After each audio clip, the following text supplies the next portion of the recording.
Well, hello, my soul friends. It is Victoria on the Soul Nurture channel. I'm back. I was just here yesterday, but like I said, we've got a new moon happening on June 17th, and I have this commitment to talk about the new moons and the full moons. I started this practice about a year and a half ago when I wanted to follow the lunation cycle myself. And it's a wonderful way, a wonderful entry point into learning about astrology, just following the natural rhythms and cycles of La Luna. Okay. So thank you for stopping by. I'm always honored when anyone takes the time to visit my channel, and even more grateful when you take the time to engage in what I'm talking about and comment if I speak to something that really connects to your soul, and subscribe and like and all that stuff that keeps the channel growing and helps me outreach my mission and my purpose of helping others reclaim their soul potential, nurturing the soul potential, and contributing our highest and greatest good to our collective unfolding. Is that interesting to you? Well, then stick around. Okay. So, all right. How are you feeling? I always like to start with how are you feeling? Because we're 3 days out from the new moon. It is said by the wise ones that we can typically feel into and start working with the energy of a new moon or full moon 3 days before and 3 days out. I tend to feel significant astrological transits even a few days before that. And someone I was listening to, I should have made a note of it because it was an astrology channel, and the woman was talking about late degree ascendants. I'll have to remember it because I want to go back and comment. It was eye-opening for me. And she said that late ascendant degree ascendants, like I'm 26 degree Capricorn, feel into the astrological weather earlier. I thought that was fascinating. I always thought it was people who were empathic, water signs, or people who have a connection, like I'm also a Sun Neptune. So we get our feelers out there. Reminds me, off subject a little bit, but finally, my husband and I finally went and saw the last Guardians of the Galaxy. And I just love that character. Oh gosh, what is her name with the little antenna? I'm blanking on her name. Beautiful characterization of an empath. I just completely relate to her. Anyway, back on topic. Okay. So how are you feeling? What have you been noticing leading into this new moon? We had some, some squares, some hard aspects that where possibly, squares can create frustration, irritation, needing to take action. We've had some aspects that might have created some difficulty in connecting with others. Well, I really feel good about this new moon. The new moon in Gemini, and it's also interesting that it's a late degree new moon. The new moon will take place on June 17th, 9:37 p.m. Pacific time. And I love Gemini energy. I really do. And again, I already wished all my Gemini soul friends out there a happy Gemini season. But hey, the party's still continuing until June 21st, when we have summer solstice, when the sun moves into Cancer. So, but I just feel this. Remember, we get to borrow the energy of Gemini. If you have any Gemini friends or someone with a significant Gemini placement, a moon rising, or Sun conjunct Mercury, which I also have that too. There's this mercurial, playful, curious, childlike awe and wonder, constantly wanting to learn and grow. And this is the energy we get to borrow, to feel into, and especially where it falls in your chart. Remember, wherever you have, is it 26? Let me double check here. Where is the sun and the moon? Remember, are conjunct, and it's an exact conjunction. I'm trying to click on my chart. And it's at 26 degree Gemini. Okay, so sun and moon, it's 26 degree Gemini. Where is that in your natal chart? I practice Placidus house systems, which isn't, like if you do whole sign, it's like if you're Gemini rising, your whole first house is Gemini. I love Placidus for me. And again, everybody has their own preferences, but for me, it feels more exact to know exactly what degree and what house the transits are happening. So if you were working with me, we look at your chart to find out where 26 degree Gemini is happening in your chart, what house that falls in. And that gets a little bit focused. It gets lit up. It gets like, okay, here's the opportunity for a new beginning. Now remember, we have this, new moons are always an invitation to a new beginning for us individually and collectively, but where it lands in your chart, your natal chart, is an invitation to borrow the energy of Gemini, to get curious, to be playful, to, learn a little bit more that might help you shift your perspective. Now, Geminis get a bad rap for being fickle. Like there's a joke I used to tell. I can't remember which comedian I heard it from years ago. That the comedian was a Gemini, married to a Gemini. He said, "Yeah, my wife's a Gemini, and I'm a Gemini, and the four of us get along really well." And it's a funny joke because, so fickle, I would say it's not fickle, it's the ability to shift quickly from one perspective to the other. So that is an invitation where Gemini is in your chart to have a fresh perspective, be curious about it. So we also have Mercury in Gemini. So there's a lot of, this is a time when we are really in our heads a lot. Lots of ideas, catching a lot of ideas, fresh new ideas. Remember, this is the new moon to set the intention just before the new moon, when it's the balsamic moon, the dark moon, where we kind of maybe get pulled inward a little bit. And it's this quiet invitation to, where am I? What's next? What do I need to do? And what is my soul inviting me to do? And how will I do that? And then we get the energy of the new moon as our support, our guide, our ally to help us do that. So where could you use some playful curiosity and a fresh perspective? That's, Gemini. That's a touch of Gemini. Then we also have Venus and Mars in Leo. So this season right now, as we're moving in, getting closer to summer in the Northern Hemisphere, I'm noticing a lot more social invitations. And even for me, I've been in such a cocoon, such a bubble, doing a lot of deep shedding and transforming, and don't even know who am I anymore? What do I believe? And really letting myself be present to things that I needed to make a different choice about. Like, I think if you watched my people pleaser video, recognizing how deep that went for me and how much I tolerated, challenging behavior from other people just so that I could make sure we were all good, right? So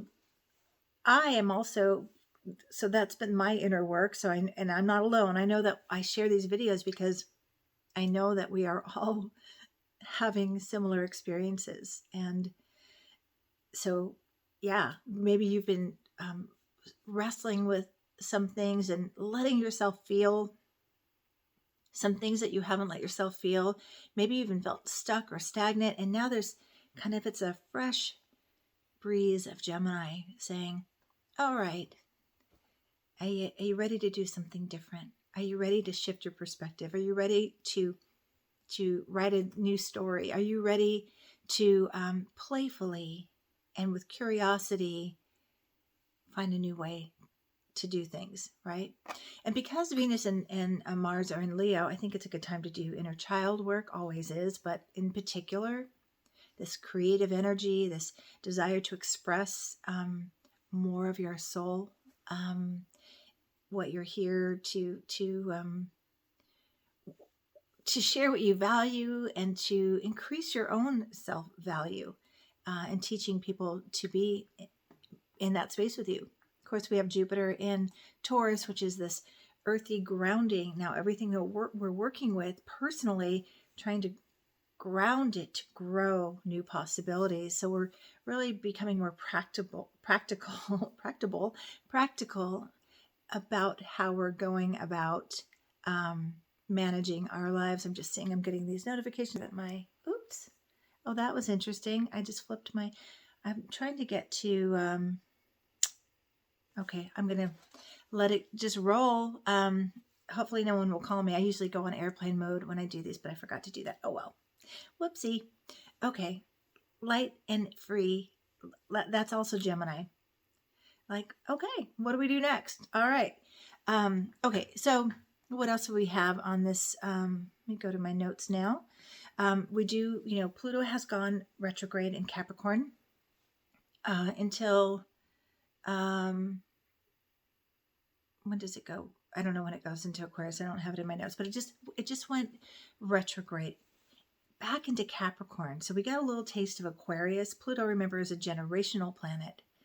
It is more about what's going to happen in the collective and where it is in your chart. Of course, it happens to be in my first house, which is like, I was talking to a client the other day and describing the different types of inner work one does or soul work. And sometimes we just need a little bit of a fluffing the pillows and dusting a little bit in our inner worlds. And then sometimes the wrecking ball comes in and we have to do complete demolishing of everything we thought to be true to rise something new up. That's Pluto transiting the first house for me. Woo, fun, good times. But collectively, it is, when Pluto went into Capricorn, it was at 2008. And significantly, we felt it in 2020. Do you remember 2020? What was that like? When Pluto and Saturn and Jupiter were all on Capricorn, looking at systems and structures that weren't working. So then we got a little taste of what it's going to feel like for Pluto to be in Aquarius, which it'll go back into Aquarius in 2024. A little taste, it felt like, oh, higher possibilities, innovative ways of doing the things that we used to do that we thought we had to keep doing it the same old way. No, that is going to happen in 2024 in a bigger, massive way. Revolution, evolution, evolving into new ways, new structures, and deeply revealing what's not working. So now back in Capricorn, we're going to start seeing that again in the collective, in the government, in our structures. So yeah, it's already happening, isn't it? And then Saturn on the new moon goes retrograde in Pisces. So that was a new shift too this year, that Saturn went into Pisces from Aquarius. Those of you who have Saturn Pisces will be having your Saturn return this year. I learned from astrology teachers, gosh, sorry, Jessica, I'm blanking on your last name, Jessica and Travis DeRuzza, that when you have a Saturn return, that they suggested an orb of 20 degrees, which makes the transit a lot longer, but I think that they were right. I felt it a lot longer. I felt the heat of it when it was more exact. So there's the beginning, did you say 20 degrees or 10 degrees now? Now I'm blanking on that. I think it was 20 degrees. It was a big orb and a long time and it felt like, okay, it started a year before the exactitude. And then when it was exact, like I'm on the lesson and then I'm reviewing the lesson for a while, right? So it's 2.5 years cycle of the retrograde. When Saturn is in that sign. So, all right, back to topic. I got lost on the orb. I'm not really good at the details of astrology. I'm good at the felt sense of astrology. So just that little disclaimer there. Okay. And orbs are a personal thing, but I really thought that was wise to expand the amount of time that you're working with that, with the transit for a return. Okay. So let's see what else. We've got Mercury sextile Venus, which is a nice aspect considering that we've had Pluto and some other sharp-edged energy around relationships. This is giving some softer thought about our relationships. How are we loving? How can we love better? What do we value? How do we really embrace what we value and love? Okay, talked about stationary, Saturn going retrograde, stationing retrograde. This is, Saturn in Pisces. Think about Saturn as structure, where we need to take responsibility. It's the taskmaster, it's karma. And in Pisces, what that feels like for me, especially going retrograde, Pisces is like the dissolver. It's our faith. It's our our spiritual practice. So this has been a time to look at what do we believe and how are we supporting our spiritual practices. And now the retrograde is maybe reminding us in ways where we're out of integrity with what we believe in our spiritual practice. And it might be just an invitation to get more disciplined. That's a good way of thinking about it. Get more disciplined with our spiritual practice, cultivating what we believe to be true, dissolving what no longer serves us. And we have this one biggie, Sun square Neptune. So Sun is our identity, it's our life force energy, how we it's a vehicle we move through in our life. And Sun square Neptune could be, because this is a collective transit, could be a collective dissolving of ego. And again, with Neptune, an invitation to connect more to our soul essence.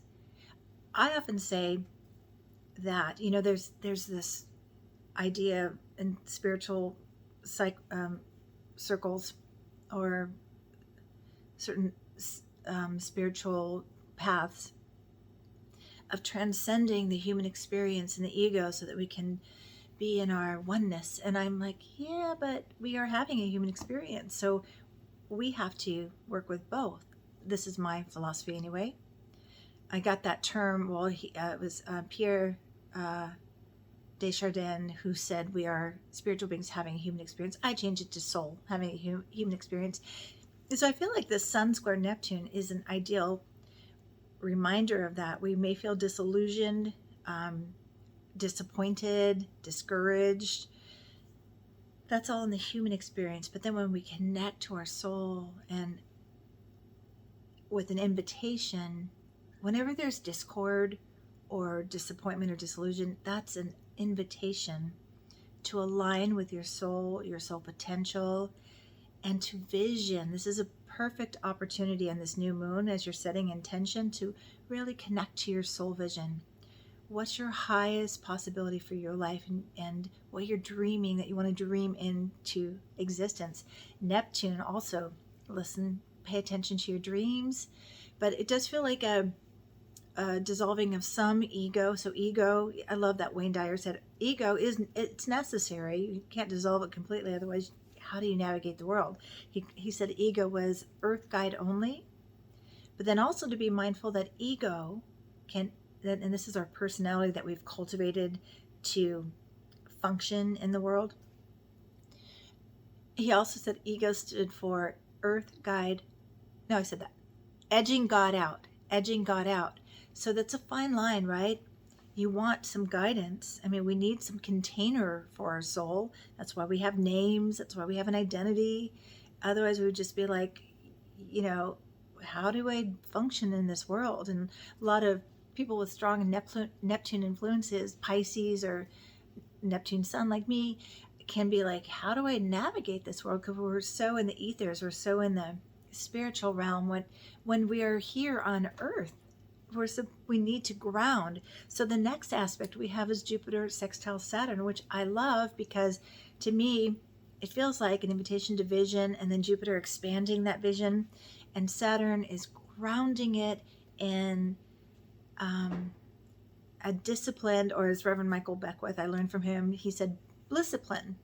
Don't have to be stuck in discipline, because when we think about, I've got to discipline myself, it's kind of like our inner rebel goes, I don't think so, but try this on, to discipline, to choose Blissipline to support your soul vision, to choose Blissipline, if you can say it, to expand what's still possible for you. So what else have we got here? Said that we've got Moon sextile Mars, Moon sextile Lilith. So there's some, call to take action on behalf of your true nature, like no longer being restricted or having to submit to an old way of being, to kind of emerge that subconscious material that was hidden under old conditioning, especially as women. Oh no, you can't do that. You can't say that. What will people think? They may think you're a bitch. I find it all the time that as I'm getting older and I'm speaking up more, and this is definitely a new moon in Gemini invitation. Speak up more. Tell your story. Write your story. That I do feel this fear of being judged. And I mean, I have heard some things that come back to me. I live in a small town, so things get back to you in a small town. So be careful if you're gossiping about people, because it will get back to the person you're gossiping about. And believe me, especially if you're a Scorpio, you don't forget those things. You might forgive, but you remember. So Gemini new moon actually would come with this suggestion to be mindful of how you're communicating. Are you slandering? Are you gossiping? Are you spinning negative news? Think about, oh, okay, thank you. This is good. I love to say this, that we're all swimming in the same collective pool, so don't pee in the pool. So we have a choice, contributing or contaminating, peeing in the pool, or making sure that we're in clean waters together. How are we in clean waters together? By cleaning our own crap out of our own minds, unhooking from old conditioned beliefs and ways of being in integrity. So new moon in Gemini also is an invitation, and I have a number of them. We'll see if I take my own advice, to have conversations. It feels like the full moon that we just had in Sagittarius. To have those conversations you need to have. And if you need to do it in a way that feels safer for you, to write a letter that you don't send, but express yourself. Get a shift of perspective. And if you want a really big shift of perspective exercise, I'd like to give little transformational tools. If you're stuck in a logjam with someone, try on their perspective. Imagine them writing a letter to you, telling you what their issue is with you. Ooh, that's a big one. Anybody want to do that with me? That's truly, honestly, for me, I always tell my husband, my pain in my human experience is I have a huge desire to love everybody. And I jokingly say some people make it hard to do that. But ultimately, it is our choice to love or not, to keep our hearts open, or to get mired in the human experience of blame and shame and resentment and regret and all that slimy stuff that covers our soul and stops us from shining our way forward for ourselves and others. So vision for something higher. Shift your perspective. I want to make sure I covered the Gemini new moon and other things that are going on before I say au revoir, farewell to you for this moment. Well, the other thing about a Sun square Neptune is it can, I think I said, create disillusionment, but confusion. It could feel like you're tired too, because it's squaring the Sun, our vitality. Could bring up old insecurities, unresolved confusion, people deceiving you, feeling deceived, maybe you not telling your truth. And I did share that with the full moon in Sag also. Share your truth. But really bringing the balance of, or taking action on behalf of your spiritual side of your being, to feed that, to nurture that, to cultivate faith. I mean, I think these times in particular, we really need to cultivate faith. And we all, faith is a unique experience. It's the language that you speak to the divine, and the divine speaks back to you. So make some space. Maybe you write a letter. Maybe you don't know what you believe in. Maybe you just write a stream of consciousness letter, like, to whom it may concern. I'm not sure what I believe in. I'd like to know. What is true? What is real? Is there a God? Where are you, God? And then just let your hand move across the page and see what comes. I think this could be a good exercise. I'm giving you a lot of good exercises.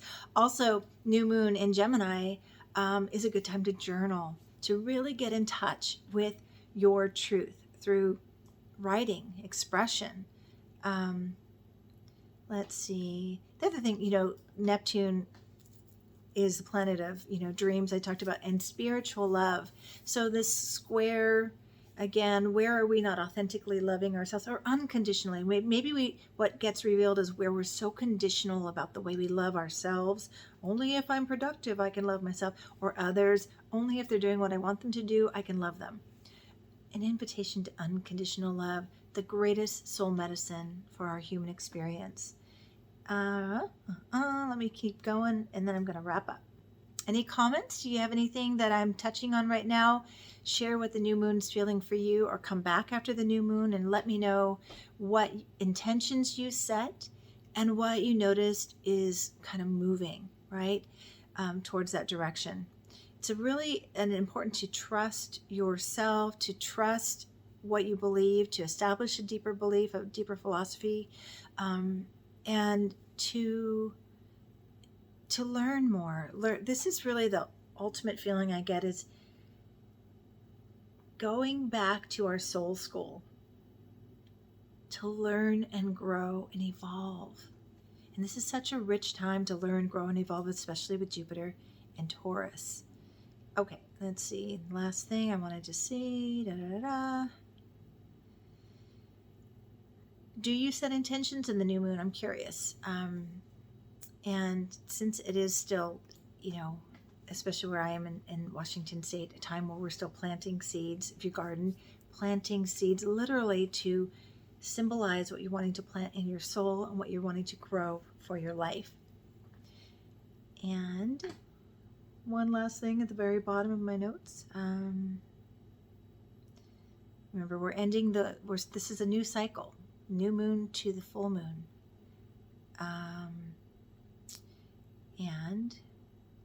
Okay, I did want to talk about, well, what do you notice when you feel into Gemini? Again, do you know any Geminis? One of the things about Geminis, they can be flirty and great communicators. Just, they seem to know a little bit about everything. And so let yourself play in that arena.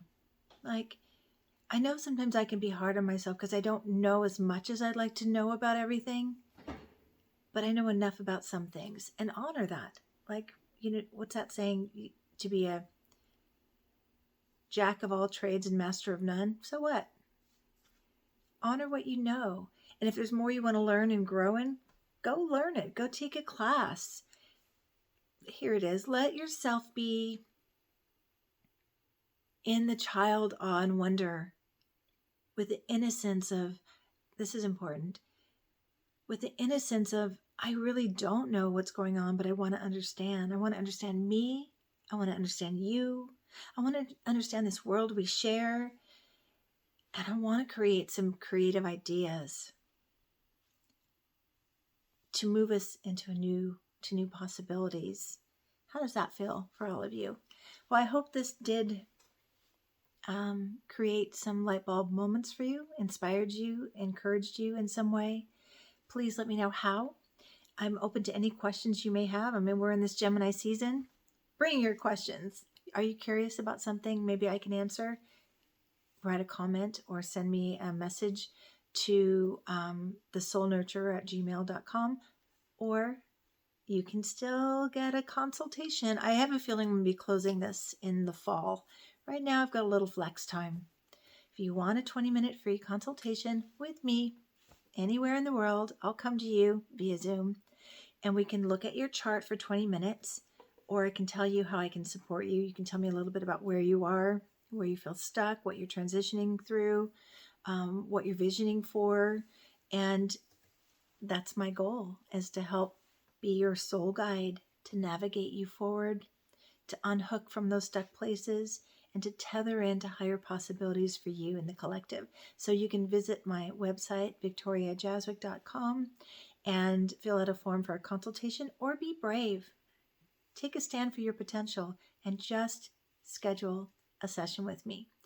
If you read my testimonials on my website, maybe that'll inspire you, because I will tell you, not from an ego place, but from a gratitude and joy of supporting people, people usually find, the majority of people find one session, they feel a shift. And as they continue to work with me and reclaim their awesome soul essence, it gets better from there. Okay. Thanks so much for being with me. I'm always honored by your presence. Please do comment, subscribe, like, and share this video, or you can do a clip and share it if you feel called to. So much gratitude. Enjoy this time. Find your joy. Cultivate your joy. Cultivate all that your inner child needs for you to bloom and blossom right where you are. All right. Take good care. Until next time. Thank you. Bye.